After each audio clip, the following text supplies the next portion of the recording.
We're going to start with some grounding and centering for the whole spine.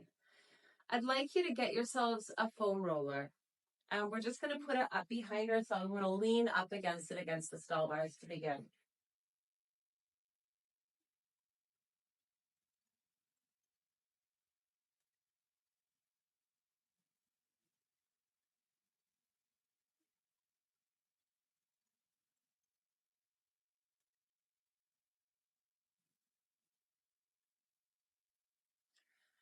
So I've got this foam roller here. I take it behind me, and I'm going to place it so that I have my tailbone pushing down and also my head against it.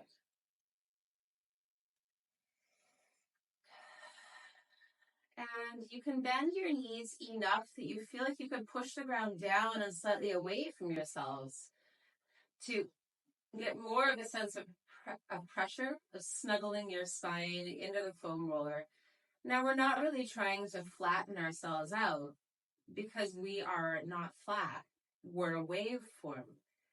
But you do want to smoosh yourself in enough that you could feel a spreading in the convex areas, and the concave areas might have a little less lift. And use your breath as a gauge of what feels good for you right now, bringing your tongue to the roof of your mouth. Slowly inhale and exhale along your spine. And I'd like you to start to track the spacing in between individual vertebrae, using your breath as the tool to gauge this.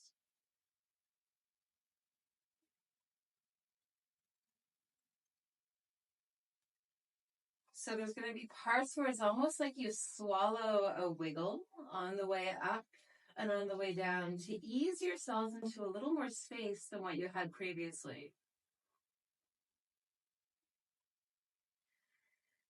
And just like if you're on a hike and you're taking your time, you'll discover extra plants and extra animals around you.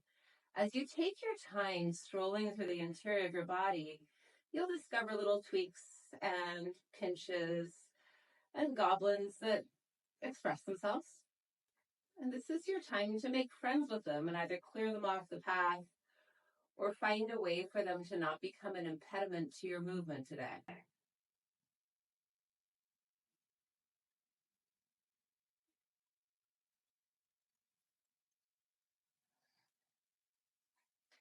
At the top and bottom of your breath, there are resting places, right? Observation depths. So make sure you take your time at the apex of the inhalation and exhalation to observe the interior of yourself from that vantage point.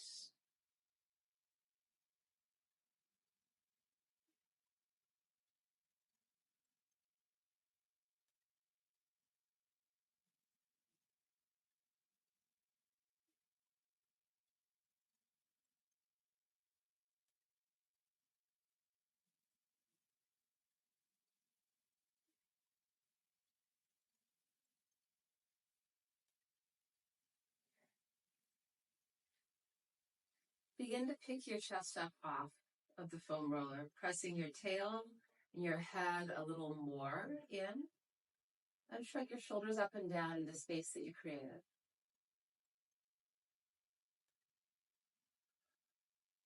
Notice how the hands trace a similar semicircle on your thighs as the shoulders are doing on your back. Relax your spine back onto the foam roller if that feels comfortable. And again, you don't have to be militant about it, but find a place where you're getting a nice feedback. And now we're going to start to circle the shoulders on the back. And you can do so either by choosing to circle your fingers on your thighs with your elbows mainly straight, which will drive your shoulders in that pattern passively, or you can consciously activate the muscles around your shoulder blade and inside it. So the back muscles, the neck muscles, and the rotator cuff muscles to move the scapula around.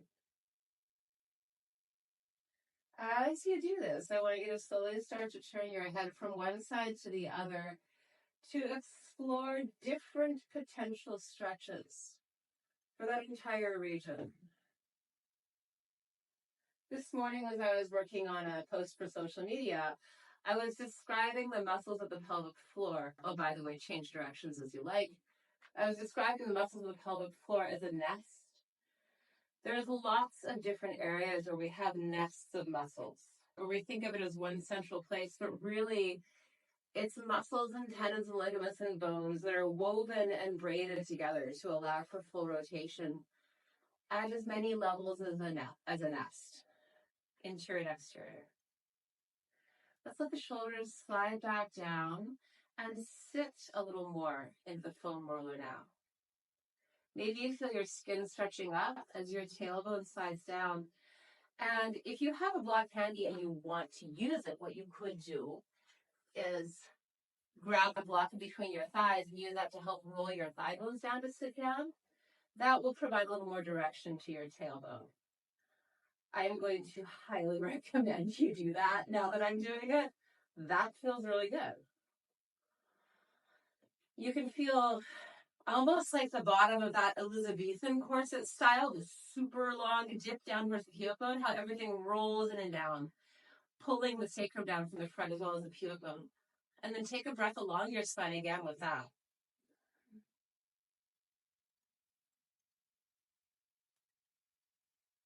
Exhale, and then pretty easily, let's just start to take both arms up and both arms down. We'll have 4 of these.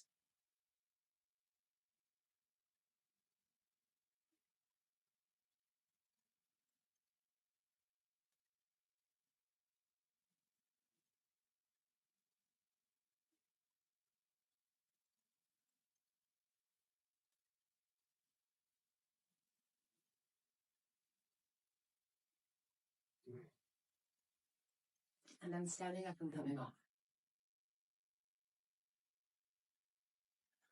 Just before we get into the gallons, we'll do a little bit of thoracic release. So you can take the foam roller if that works for you. We're just going to lie down and let our chest extend up and over. Support your head as you wish. There was a mild flexion that was pretty consistent in our last sequence. And so I just want to give our bodies a chance to unwind. So we don't want to push ourselves too far forward as we move into strength. We want to have that capacity to move in both directions equally. So I'm just going to start with clasping my hands behind my head and rolling out the shoulder blades. So I've got a little bridge action going on here. And then when I find the sweet spot, the one that's, ooh, if you hang out here, I might give you some adjustments, or that might be a place that can unwind a lot. Experiment with allowing your tailbone to drop and bringing it up, and then allowing the head to drop and bring it up, and eventually ease yourself into the balance of what works for you, of what you need.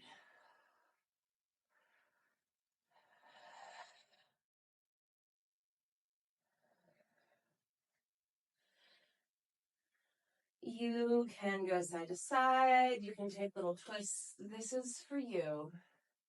But take the time to iron yourself out into extension.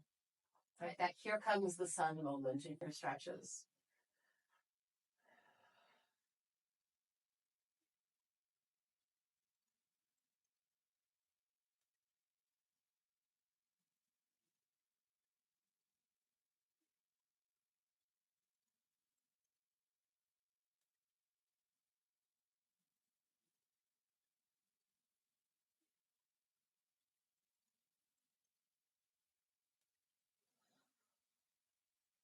And do take a moment when you're in the extension to straighten your legs out and slide one foot and the other long, just elongating the psoas away from the ribs.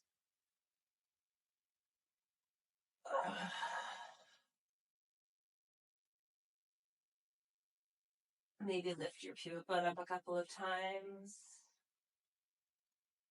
And then release. Slide off and use the floor like you were using your foam roller to give you a sense of the imprint of your body now. What shape does our skin make on the floor or against the air?